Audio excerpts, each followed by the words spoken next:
welcome back to another Tri-Paladin video. Jason here. Sorry I've been gone for a while, you know, personal life. Shush Callum. Hey guys. So today video we'll be showing you this is mostly proxy of Harri.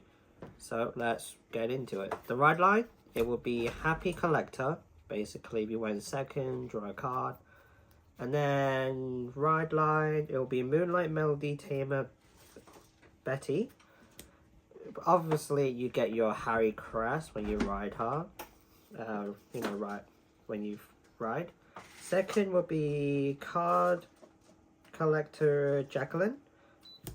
Is basically her skill is just when you ride Harri on top of her, Soul Blast 1, check top 7 of your cards, get 2 cards, pick 2, one goes to Soul and the other goes to your hand.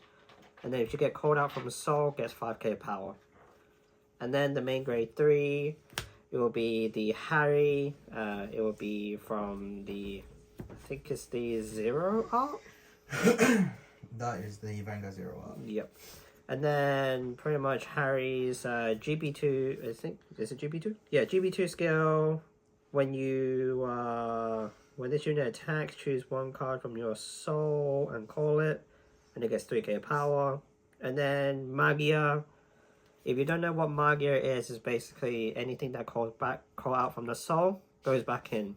So, let me jump in here. So, for those who've watched the Night Rose video, I mentioned how Night Rose has a keyword, which in Night Rose it's hollow. For Harri, it's Magia. Yep, and then her basically Magia skill is when this is Stride, Counterblast 1, Soul Charge 1, choose a unit. From your Soul, call it out and gets 5k. That unit gets 5k, and then it goes away. And then that's pretty much it for Harri ride line. And then you get Harri crest. Basically, the simple crest is any G unit face up gets 5k power, but her bottom skill is whenever the 2 units put back into the Soul, you get to draw a free card. So you will never lose hand size, thanks to Harri. Unfortunately, this is a proxy of Harri. I mean, cards are expensive, but either way, it's that. Once Callum showed the ride line. Just while it's nice up and close. Mm-hmm. There we go. And then on to the grade 3s. I run 1 Harri. That basically it. I'm doing my Luard. I'm just running 1 Luard. So I'm running 2 copies of Harri. And then the Strides, well, the grade 3 Stride fodder. What was his name? Flying Manticore. What does he do? Basically, obviously, every Stride fodder, if you discard him, you get to draw a free card. And then his skill is, if you have a grade 3 or greater Vanguard with Harri in its card name, basically, if you Stride, the Stride inherits the name of the Vanguard as well. When this unit attacks, Magia, basically is when he calls out from Soul. So you need him into the Soul to activate his Magia ability. Generation Break 1, Counterblast 1, put this unit into the Soul, choose a card with different name from your Soul and call it. So he had to be the first one to attack, go into the Soul with a Counterblast and call something random out. So you basically, on your first Stride, you're doing 4 attacks. So that's why you run 4 copies of him. You can run it low, like cut him down, but I say 4 is better. Not to mention as well, if you dish it for Stride, you get the draw. Yeah. Basically, Stride fodder, just stitch and draw. He's basically like he's just the Stride ditch, grade 3.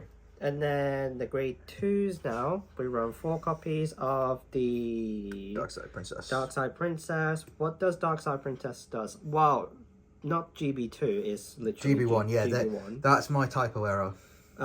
When this unit is placed from rear guard circle from Soul, if you have a grade 3 or greater card with Vanguard with Harri in its card name, it gets 10k power. At the end of turn, if you have 2 or more cards, it gets 15 instead of 10. So it's good. But you don't have to use her bomb skill. If you call her in your grade 2 turn, at the end of battle, this unit attacks, you may put this into the Soul. So no one can damage deny you. That's really good if you want to extend your attack. And then 3 copies of Die for a Doll Or Netta. Is when she is placed, if you have a Harri Vanguard crest, choose one card among your top 5 cards. Put one into the soul and shuffle your deck. If you use her as a guard, you may soul charge one. You soul charge one. If you have a Harri crest, like you may, so you can decide to soul charge or not soul charge. So it's really up to you. And then I'm running 2 different copies of each of the Colossus from set 3, the Divine set 3.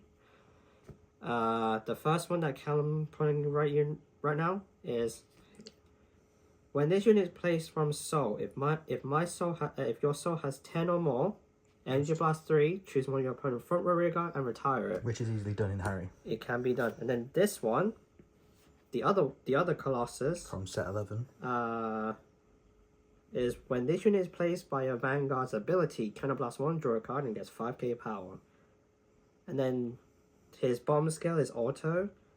When this unit hits a Vanguard, if you have a grade 4 or greater Vanguard, you can countercharge 1.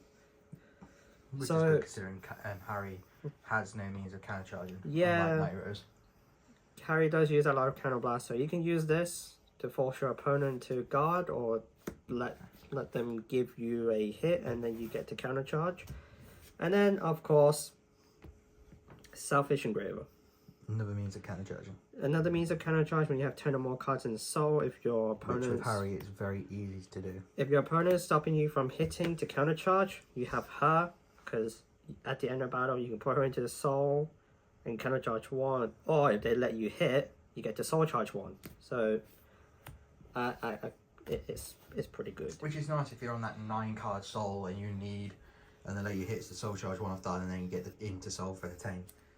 And then now to my grade 1s. We run the Masquerade Bunny, the Stride Fodder. The Stride Fodder for Harri.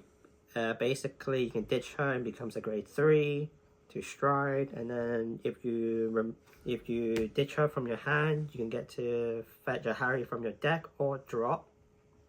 So basically, just the Stride Fodder.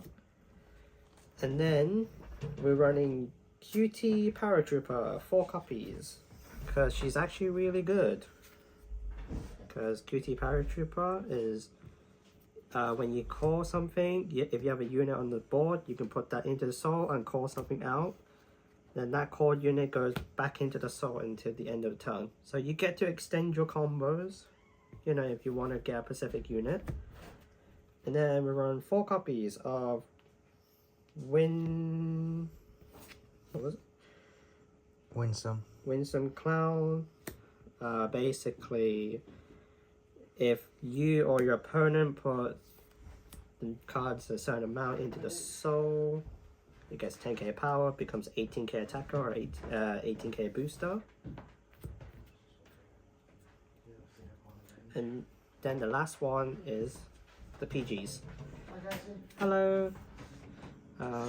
Basically effect PG for the Stride deck set. And then off to triggers. Dark Stakes OT. Basically crit pressure. And your standard 8 crits, because everyone this is a pressure Harri, so because of combos. We run a effect heal if my opponent has a 2 or more crit, Vanguard, and then 3 normal heal, and then 3 non-effect draw, because you don't really need effect draws.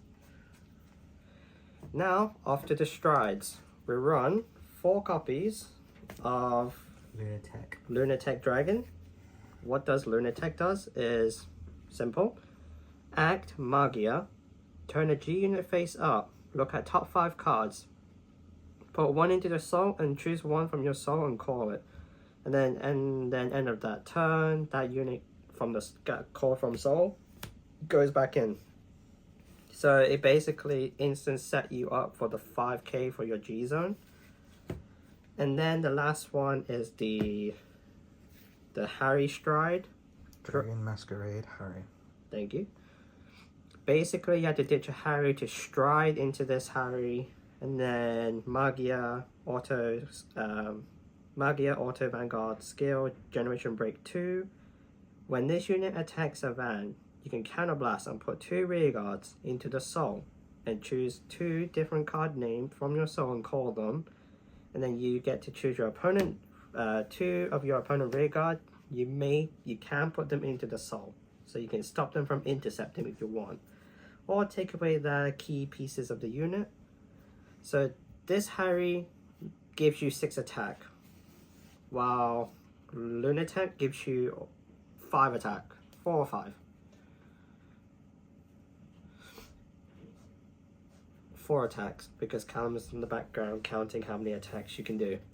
So I always say this deck is actually really fun to play, and I will be getting it. Currently, it's a 50-50 win ratio.